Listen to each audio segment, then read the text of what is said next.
السلام علیکم ورحمۃ اللہ وبرکاتہ۔ الحمد للہ کفا وسلام علی عبادہ الذین اصطفیٰ اما بعد۔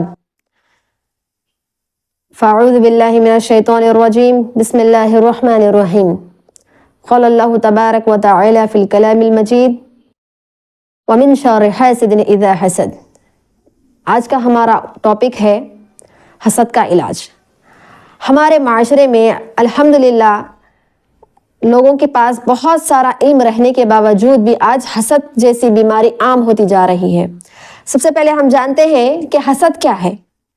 حسد اس چیز کا نام ہے اگر کسی انسان کو اللہ رب العالمین نے کچھ نعمتیں عطا کی ہو اور وہ انسان کسی اور سے وہ نعمتیں چھن جانے کی خواہش رکھتا ہو اور یہ چاہتا ہو کہ وہ نعمت مجھے حاصل ہو جائے، تو اس کو حسد کہتے ہیں۔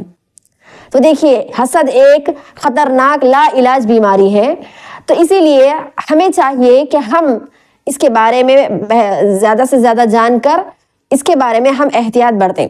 تو سب سے پہلے حسد ایک ایسی بیماری ہے جس کی وجہ سے معاملات بگڑ جاتے ہیں، جس کی وجہ سے رشتہ داروں میں دراریں پیدا ہو جاتی ہے۔ حسد ایک ایسی بیماری ہے جو ہمیشہ لوگوں کے درمیان نا اتفاقی کو ایجاد کرتی ہے۔ تو حسد، اس کے بارے میں اللہ کے رسول محمد صلی اللہ علیہ وسلم نے قرآن مجید میں سورۃ الفلق میں فرمایا وَمِن شَرِّ حَاسِدٍ إِذَا حَسَدَ، اور حسد کرنے والے کی برائی سے پناہ مانگتا ہوں اور حسد کرنے والے کے شر سے جب وہ حسد کرے۔ تو دیکھیے، اللہ کے رسول محمد اللہ رب العالمین نے قرآن مجید میں فرمایا کہ حسد کے شر سے ہمیں پناہ مانگنی چاہیے، کیونکہ حسد ایک ایسی بیماری ہے، اگر کوئی انسان ہم سے حسد کرتا ہے تو وہ انسان اس کو بہت زیادہ نقصان پہنچاتا ہے۔ اس کا حسد اس انسان کو کئی زیادہ گنا نقصان پہنچاتا ہے، اور یہاں تک کہ اس کی تباہی اور بربادی کا سبب بن جاتا ہے۔ تو اسی لیے حسد کے بارے میں ہم تمام لوگوں کو یہ علم جاننا ضروری ہے کہ سب سے پہلے ہم لوگوں کے حسد سے بچیں، کہ ہم اللہ رب العالمین سے ہمیشہ یہ پناہ مانگتے رہے کہ وَمِن شَرِّ حَاسِدٍ إِذَا حَسَدَ، اور اے اللہ میں سے لوگوں کے شر سے، لوگوں کے حسد کے شر سے میں پناہ مانگتا ہوں۔ اور اللہ کے رسول محمد صلی اللہ علیہ وسلم کی حدیث ہے کہ لا تحاسدوا ولا تباغضوا ولا تقاطعوا وكونوا عباد اللہ اخوانا۔ بخاری شریف کی حدیث ہے کہ اللہ کے رسول محمد صلی اللہ علیہ وسلم نے بھی بخاری شریف کی حدیث میں فرمایا کہ لا تحاسدوا، کہ تم ایک دوسرے کے ساتھ آپس میں حسد نہ کرو۔ لیکن آج حسد کی انتہا اتنی زیادہ بڑھ چکی ہے کہ ہم دیکھ سکتے ہیں کہ ہمارے رشتہ داروں میں ہم حسد کرتے ہیں۔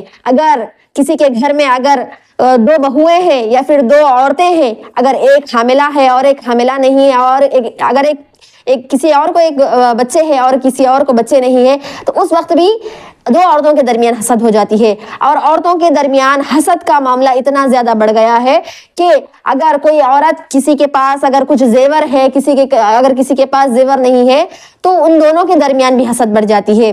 اور اگر کوئی عورت گھر میں اگر کوئی اچھا کما رہے ہو، کوئی اچھا کچھ نیا سامان لے کر آئے ہو، تو اس وقت ایک عورت دوسرے عورت سے جلن حسد محسوس کرتی ہے۔ دیکھیے، اللہ کے رسول محمد صلی اللہ علیہ وسلم نے اس حدیث میں فرمایا لا تحاسدوا، یعنی ایک دوسرے کے ساتھ آپس میں تم حسد نہ کرو۔ اور اس کے بعد فرمایا ولا تباغضوا، یعنی ایک دوسرے سے تم بغض نہ رکھو۔ لیکن آج ہمارے معاشرے میں لوگ ایک دوسرے سے بغض رکھتے ہیں۔ وہ کس وجہ سے؟ سب سے پہلے تو وہ حسد کرتے ہیں، اور حسد کرنے کے بعد آپس میں ایک دوسرے کے ساتھ میں بغض کرتے ہیں، اور اس کے بعد اس بغض کی بنا پر لوگ کئی زیادہ لڑائی جھگڑوں میں ملوث ہو کر کورٹ کچہریوں کے دورے کرتے ہیں۔ اس کے بعد اللہ کے رسول محمد صلی اللہ علیہ وسلم نے اسی حدیث میں فرمایا کہ ولا تقاطعوا، یعنی ایک دوسرے کے ساتھ میں تم یعنی ایک دوسرے کے بارے میں چغل خوری یعنی غیبت نہ کرو۔ اور اس کے بعد اللہ رب العالمین، اللہ کے رسول محمد صلی اللہ علیہ وسلم نے فرمایا کہ وَكُونُوا عِبَادَ اللَّهِ إِخْوَانًا، اور اللہ کے بندے تم آپس میں بھائی بھائی بن کر رہو۔ تو دیکھیے، لیکن آج ہمارے معاشرے کی حالت یہ ہوتی جا رہی ہے کہ ہم ایک دوسرے سے حسد کرتے ہیں، بغض کرتے ہیں، اور اس کے بعد دور کے رشتہ دار ہی نہیں بلکہ جو لوگ گھر میں آپس میں ایک دوسرے کے ساتھ مل کر رہتے ہیں، وہ لوگ آپس میں ہی ایک دوسرے سے حسد کرتے ہیں۔ تو دیکھیے، آخر میں اللہ رب العالمین سے دعا کرتی ہوں کہ اے اللہ، ہم تمام لوگوں کو، امت مسلمہ کو حسد جیسی بیماری سے محفوظ رکھ، آمین ثم آمین۔ والسلام علیکم ورحمۃ اللہ وبرکاتہ۔